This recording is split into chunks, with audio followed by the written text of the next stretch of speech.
측과 연락을 담당했던 분을 저희가 찾았습니다. 네, 여쭤봐서 여러분에게 참여정부 시절 청와대 안보전략비서관이었던 노무현재단의 현재 박선원 기획위원 나와 계십니다. 안녕하십니까? 네, 안녕하세요. 네, 이 이야기가 굉장히 많이 회자됐는데 정확하고 구체적으로 무슨 일이 있었는지는 아직 밝혀진 적이 없는데 네. 하도 이야기가 많이 나오고 앞으로도 틀림없이 이야기는 반복해서 나올 텐데 그죠? 네. 네. 저희가 한번 정확하게 그때 무슨 일이 있었는지 그때 그 일을 담당했던 분을 찾아서 들어봐야 되겠다 싶었거든요. 우선 그 사건으로 가보자면 그 노무현 대통령 장례식 때 반기문 사무총장 전 사무총장과 연락을 담당하셨다고요 그때? 예, 제가 연락을 담당했습니다. 제가 대통령님 서거 직후에 예. 미국 워싱턴 브루킹스 연구소에서 연구 중이었었는데요. 아하. 바로 그 다음날 비행기 타고 봉화에 가서 예. 참배하고 이제 일을 봤었어요. 예. 근데 이제 아무래도 서울에 가서 그 문상객을 좀 맞아야 되겠다. 네. 외국 사절도 많이 오시고 대사관 주재하고 있는 대사관 직원도 많이 오니까 서울로 올라가라. 그래서 서울에서 이제 일을 보면서 장의위원회 구성에 관해서 반기문 총장 측하고 연락을 하게 되었습니다. 그때 장의위원으로 반기문 총장 측과 연락을 담당하셨던 거고 네. 직접. 그러면 반기문 총장 측의 담당자는 누구였나요 그때? 그때는 유엔 사무부총장 겸 비서실장 역할을 하던 김원수 씨, 네. 김원수 외무관이었습니다. 그렇군요. 그래 처음에 그러면은 장의위원으로 노무현 대통령 장의위원회에서 반기문 총장 측에 요청한 건 뭐였습니까? 뭘 해달라고 요청했었죠? 아무래도 이제 대통령님께서 너무 비극적으로 또 억울하게 돌아가신 거 아닙니까? 그래서 이제 장의위원장을 맡아서 처음에는 해외에서 좀 객관적으로 보기에 너무도 이렇게 잘못된 정치적 환경에서 대통령이 억울하게 돌아가신 거고 하니까 국내에 계신 분보다는 유엔 사무총장을 하고 계신 반 총장이 장의위원장을 맡아줬으면 좋겠다 하는 그런 바람이 있었나 봅니다. 처음에는 아예 장의위원장을 제안을 했고. 예, 장의위원장으로 국장이고 하니까 좀 맡아주실 수 있느냐 그런 걸 여쭤봤죠. 그랬더니 답이? 유엔 총장은 무슨 뭐 개인의 어떤 인연이나 이런 데 얽히면 안 된다 뭐 그런 말도 안 되는 말씀을 하시더라고요. 그래서 답이 없었어요. 그리고 당연히 이제 장위원장을 맡으면 이제 국장이 참석을 하셔야 되는 거 아니겠어요? 네네. 이제 그걸 기대를 했었는데 안 된다고 하니 그러면은 그 장의위원 중에 예. 국무위원들 명단을 넣는 그 항이 있습니다. 그렇죠. 외교부 장관이었으니까요, 당시. 네, 예, 국무위원이었으니까. 장관을 하셨던 분들을 이제 쭉 좀 장의위원으로 모시려고 해서 국무위원 카테고리. 장의위원. 그럼 위원장 안 된다. 예. 네, 위원장 안 된다고 하니. 모시면 안 되겠느냐. 위원으로 그럼. 예. 장관이었으니까. 예. 그 정도는 뭐 오케이 할 수 있을 것 같은데. 네, 그것도 안 된다. 그것도 안 된다고요? 네, 그렇게 이야기를 해요.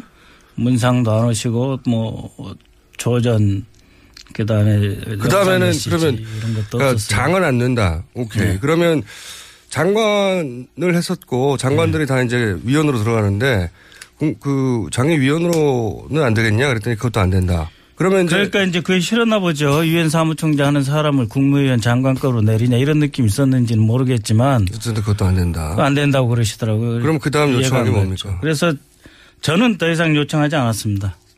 그래서 뭐 이제 이런 거는 예를 들어서 조문 뭐 예를 들어서 전보라도 보내달라 뭐 이런 거.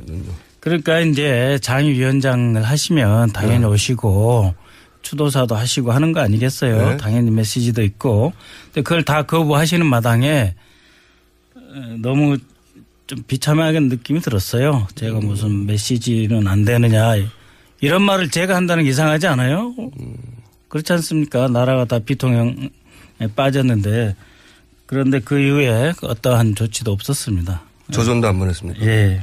200자밖에 안 되는데 200자도 안 된 조전이 참 인색하다는 느낌 많이 들었죠. 네. 아니면 유엔 사무총장이라 뭐 자신의 출신국 정치회사를 참석할 수 없다. 이런 거는 뭐 어떻게든 이해하려고 하면 할 수 있는데 저는 그걸 이해를 못 하거든요. 그러니까 왜냐하면 유엔 직원이든 누구든 간에 대개 국제기구 일하는 사람들 보면 1년에 15일 이상 홈 리브라고 해서 본국에 휴가를 보내줍니다. 그러니까 얼마든지 그 그렇죠, 유엔 총장 타이틀의 공적 행사가 아닌 시간을 한 2박 3일 동남아의 다른 일 보러 왔다가 잠깐 한국에 들릴 수 없습니까? 있죠. 그런 당연히. 일정 얼마든지 만들 수 있는 직책이 바로 유엔 사무총장인데. 자기가 모시던 대통령인데요. 더군다나. 당연히 있죠. 오지 말래도 와야 되는데 제 말은 이제 여러 가지 이유로 못 왔다고 하면 그런 줄 보내는 건 가능할 텐데 그것도 안 보냈다는 거죠. 예. 그거 참 이해하기 어렵네요.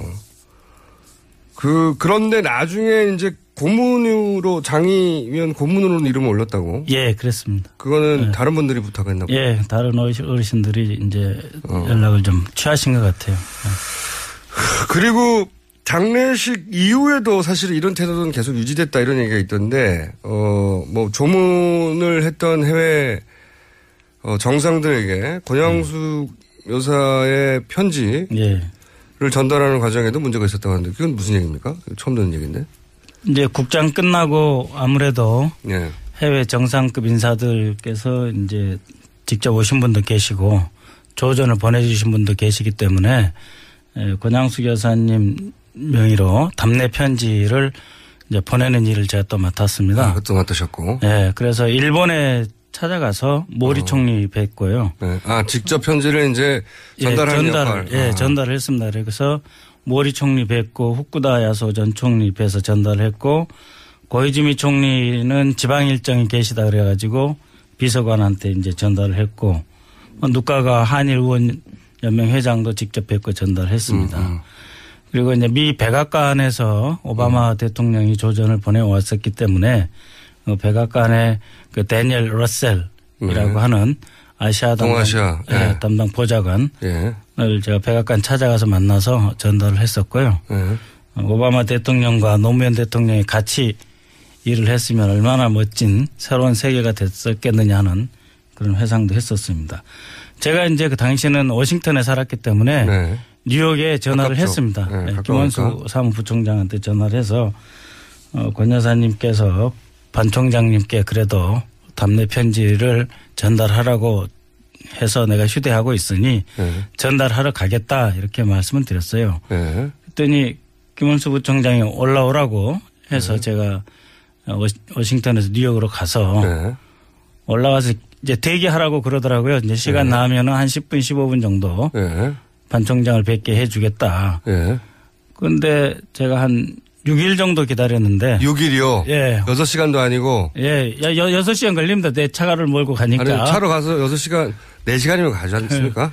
천천히 가셨네. 어쨌든 6시간 기다리는 게 아니라 6일 동안 기다렸는데 10분을 안 내줘요? 그래서 결국은 뭐 특정인 이름 거명하기 뭐하지만 이상학 과장인가 국장한테 전달하고 왔던 기억이 있습니다. 아니 뭐 편지를 굳이 안 받을 이유는 또 뭡니까? 근데 제가 전달을 안 하고 알아서 내려가기 기다리신 것 같아요. 근데 저는 전달을 해야 되는 게 제 임무잖아요. 그러니까 내려올 수는 없고 그래서 자꾸 차일피일 뭐 몇 시 될 것 같다 뭐 하루 더 기다려라 이렇게 하시기 때문에 계속 기다렸죠. 근데 뭐 안 될 것 같다고 아예 처음부터 했으면 뭐하러 제가 일주일을 거기서 뉴욕 그 호텔에서 머물렀겠어요. 아니면 5분만 해도 편지 받고 한마디 덕담하고 가면 되는 건데. 네. 그래서 아예 뭐 총장이 안 된다 그러면 그냥 전달하고 진작 내려왔겠죠. 일부러 포기하고 가길 기다렸다. 예, 그 전에 혹시 총장님하고 사이가 안 좋으셨던 거 아니에요? 사이 좋았습니다. 외교보좌관 하실 때 그분께서 이제 참여정부 처음 출범할 때부터 청와대에 계셨고 저도 2003년부터 2008년 2월 24일까지 청와대 근무했었기 때문에 사이가 좋았죠. 그러면 유엔 사무총장 되신 이후에도 여러 번 만나셨어요? 유엔 총장 되신 뒤로는 2번 뵀습니다. 찾아가서요. 찾아가서? 네.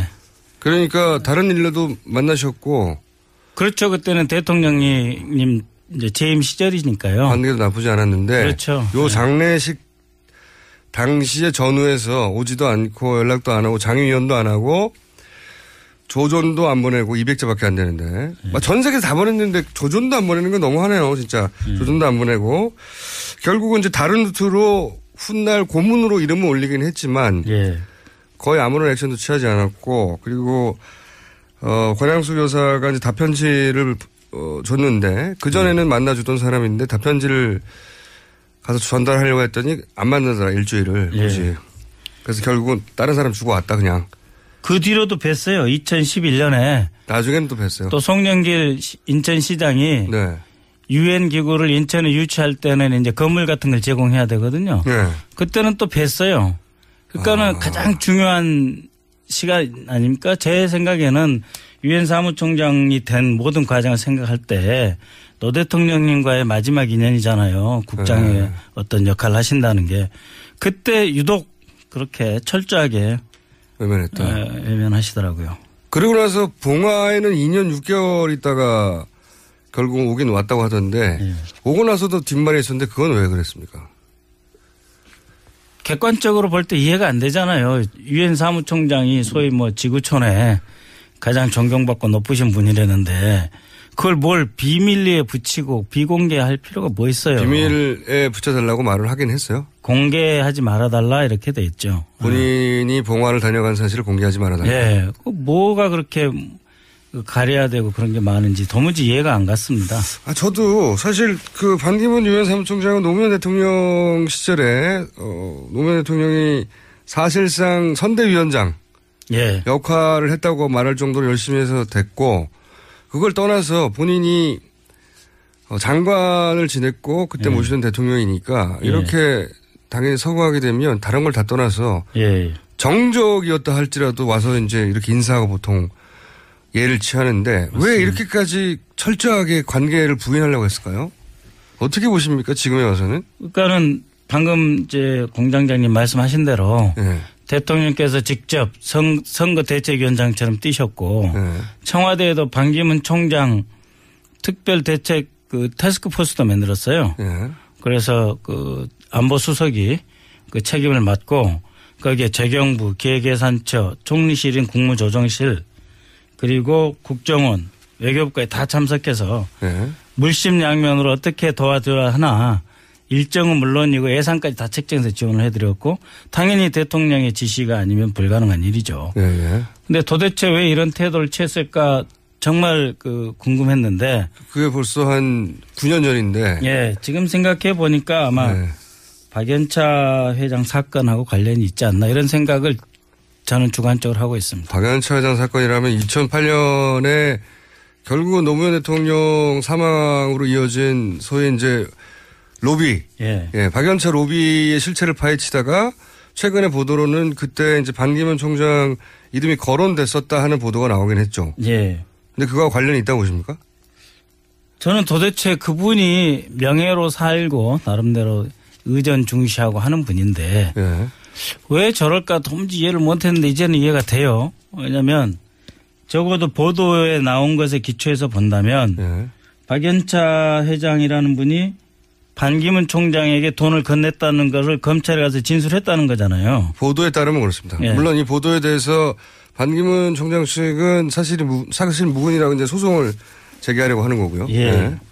근데 이제 보도에 따르면 그런 보도에 따르면 저는 이해가 안 되기 때문에 이해를 하려고 노력을 하는 과정에서 그런 보도를 보면서 야 이건 MB 정권, MB 검찰에 포로가 되어 있었기 때문에 매우 곤란한 처지 아니셨겠느냐. 왜냐하면 시기로 보면은 대통령께서 2009년 5월 23일 서거하셨으니까 그 전에 이제 반기문 총장이 박연차 씨한테 돈 받았다는 진술이 나왔다면 그 전에 나왔을 거 아니에요. 그리고 어떻게든 흘러 들어갔을 거 아닙니까 본인한테. 그래서 몸조심해야 되지 않은 상황이 아니었나. 그래서 당시 MB 정부 입장에서는 그 노무현 대통령으로 인해서 정치적 세력이 결집하고 그리고 정권에 큰 그 위협이 될 거라고 생각해서인지 뭐 포탈을 비롯해서 어쨌든 그런 분위기를 누르려고 굉장히 노력했는데 유엔 사무총장이 여기에 참석하게 되면 그게 이제 불을 지를 수 있으니까 차단해야죠. 차단하려고 정권에서는 노력했을 것이고 그게 먹혔던 이유는 박연차하고 관련이 있지 않겠냐. 그건 제 추측입니다. 저는 그 추측할 권리가 있다고 생각을 합니다. 왜냐하면 도저히 이해가 안 가잖아요. 저하고 친했어요. 아주. 아니, 정말로. 혼자만 지내신 거 아니고요? 아니죠. 그렇지는 않았죠. 왜냐하면 여러 가지 그 외교적인 일을 할 때 총장이 그 전에는 외교 보좌관이었고 그다음에는 외교 장관이었잖아요. 저는 외교 담당하는 행정관이자 나중에 비서관이고 접촉 기회가 많았죠. 그러니까 지금 이 반기문 전 총장에 대해서 그 참여정부 시절 인사들이 배신감을 느끼는 것은 반기문 총장이 대선에 출마하고 안 하고 전혀 무관하게 그 이전에 이미 있었던 일이군요. 그렇죠. 이분이 대선에 출마하실 거라고 누가 생각을 했어요. 안 했죠. 근데 그 이전에 훨씬 이전에 이럴 수는 없지 않냐라고 참여정부 시절 인사들은. 그렇죠. 왜냐하면은 대통령께서 각국에서 오는 그 외빈들을 다 만나 주셨을 뿐만 아니라 직접 없는 출장도 일부러 만드셨고요. 이해찬 총리님 남미하고 아프리카 보내셨고 또 반기문 당시 장관은 장관들은 이제 선거운동 하는 거예요. 그때 지원하시기 위해서 대통령께서 원래 예정이 없던 해외 순방 일정 잡고 이해찬 총리님 아프리카와 또 남미 담당해서 순방시키고 그런 일이 어떻게 가능하겠어요? 대통령이 각별히 생각이 있으시니까 그 정도 정과 열성을 다해 주셨는데. 이런 얘기를 반기문 총장 측에서 하는 것 같은데 노무현은 몰라도 참여정부에는 빚이 없다. 이건 어떻게 보십니까? 노 대통령이 노무현 정권이라 하지 말라 그러셨어요. 참여정부라고 해라 그러신 거거든요. 노 대통령은 참여정부를 어떻게 뗄 수 있어요? 하긴 그렇습니다. 예를 들어서 이해창 총리가 도와주시고 청와대에서 TF 만들어서 직영부, 국정원, 총리실 심지어 코이카까지 다 동원해서 도와주는데 그게 참여정부가 뗄 수 있습니까? 알겠습니다. 저희 시간이 다 됐는데 이 문제는 저희가 반기문 총장 측의 답변도 한번 들어보고 그 답변이 나오면 다시 한번 또 모시겠습니다. 예, 그러시죠. 네, 지금까지 박선원 전 청와대 외교전략비서관이었습니다. 감사합니다. 예. 그러면은 그 장의위원 중에 예. 국무위원들 명단을 넣는 그 항이 있습니다. 그렇죠. 외교부 장관이었으니까요, 당시. 네, 네, 국무위원이었으니까. 장관을 하셨던 분들을 이제 쭉 좀 장의위원으로 모시려고 해서 국무위원 카테고리. 장의위원. 그럼 위원장 안 된다. 예. 네, 위원장 안 된다고 하니. 모시면 안 되겠느냐. 위원으로 그럼. 예. 장관이었으니까. 예. 그 정도는 뭐 오케이 할 수 있을 것 같은데. 네, 그것도 안 된다. 그것도 안 된다고요? 네, 그렇게 이야기를 해요. 문상도 안 오시고 뭐 조전 그다음에는 그러면 이런 것도 그러니까 장은 안 된다. 오케이. 네. 그러면 장관을 했었고 장관들이 다 이제 위원으로 들어가는데 그 장의위원으로는 안 되겠냐 그랬더니 그것도 안 된다. 그러면 그러니까 이제 그게 싫었나 보죠. 유엔 사무총장 하는 사람을 국무위원 장관급으로 내리냐 이런 느낌이 있었는지는 모르겠지만. 총장 측과 연락을 담당했던 분을 저희가 찾았습니다. 네, 여쭤봐서 여러분에게 참여정부 시절 청와대 안보전략비서관이었던 노무현 재단의 현재 박선원 기획위원 나와 계십니다. 안녕하십니까? 네, 안녕하세요. 네, 이 이야기가 굉장히 많이 회자됐는데 정확하고 구체적으로 무슨 일이 있었는지는 아직 밝혀진 적이 없는데 네. 하도 이야기가 많이 나오고 앞으로도 틀림없이 이야기는 반복해서 나올 텐데 그죠? 네. 저희가 한번 정확하게 그때 무슨 일이 있었는지 그때 그 일을 담당했던 분을 찾아서 들어봐야 되겠다 싶었거든요. 우선 그 사건으로 가보자면 그 노무현 대통령 장례식 때 반기문 전 사무총장과 연락을 담당하셨다고요 그때? 예, 제가 연락을 담당했습니다. 제가 대통령님 대통령님께서 너무 비극적으로 또 억울하게 돌아가신 거 아닙니까? 그래서 이제 장의위원장을 맡아서 처음에는 해외에서 좀 객관적으로 보기에 너무도 이렇게 잘못된 정치적 환경에서 대통령이 억울하게 돌아가신 거고 하니까 국내에 계신 분보다는 유엔 사무총장을 하고 계신 반 총장이 장의위원장을 맡아줬으면 좋겠다 하는 그런 바람이 있었나 봅니다. 처음에는 아예 장의위원장을 제안을 했고. 예, 장의위원장으로 국장이고 하니까 좀 맡아주실 수 있느냐 그런 걸 여쭤봤죠. 그랬더니 답이? 유엔 총장은 무슨 뭐 개인의 어떤 인연이나 이런 데 얽히면 안 된다 뭐 그런 말도 안 되는 말씀을 하시더라고요. 그래서 답이 없었어요. 그리고 당연히 이제 장위원장을 맡으면 이제 국장이 참석을 하셔야 되는 거 아니겠어요? 네네. 이제 그걸 기대를 했었는데 안 된다고 하니 그에 예. 미국 워싱턴의 브루킹스 연구소에서 연구 중이었었는데요. 아하. 바로 그 다음날 비행기 타고 봉화에 가서 예. 참배하고 이제 일을 봤었어요. 예. 근데 이제 아무래도 서울에 가서 그 문상객을 좀 맞아야 되겠다. 네. 외국 사절도 많이 오시고 대사관 주재하고 있는 대사관 직원도 많이 오니까 서울로 올라가라. 그래서 서울에서 이제 일을 보면서 장의위원회 구성에 관해서 반기문 총장 측하고 연락을 하게 되었습니다. 그때 장의위원으로 반기문 총장 측과 연락을 담당하셨던 거고 네. 직접. 그러면 반기문 총장 측의 담당자는 누구였나요 그때? 그때는 유엔 사무부총장 겸 비서실장 역할을 하던 김원수 씨, 네. 김원수 외무관이었습니다. 그렇군요. 그래 처음에 그러면은 장의위원으로 노무현 대통령 장의위원회에서 반기문 총장 측에 요청한 건 뭐였습니까? 뭘 해달라고 요청했었죠? 아무래도 이제 대만 어쨌든 그것도 안 된다. 안 된다고 그러시더라고요. 그럼 그 다음 요청한 게 이해가 안 뭡니까? 갔죠. 그래서 저는 더 이상 요청하지 않았습니다.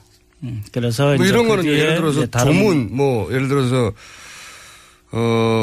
전보라도 보내달라 뭐 이런 거는요. 그러니까 이제 장위위원장을 하시면 당연히 오시고 추도사도 하시고 하는 거 아니겠어요. 네. 당연히 메시지도 있고. 근데 그걸 다 거부하시는 마당에 너무 좀 비참하게 느낌이 들었어요. 제가 무슨 메시지는 안 되느냐 이런 말을 제가 한다는 게 이상하지 않아요? 그렇지 않습니까? 나라가 다 비통형에 빠졌는데 그런데 그 이후에 어떠한 조치도 없었습니다. 조전도 안 보냈습니까? 예. 200자밖에 안 되는데 그 200자도 안 된 조전이 참 인색하다는 느낌 많이 들었죠.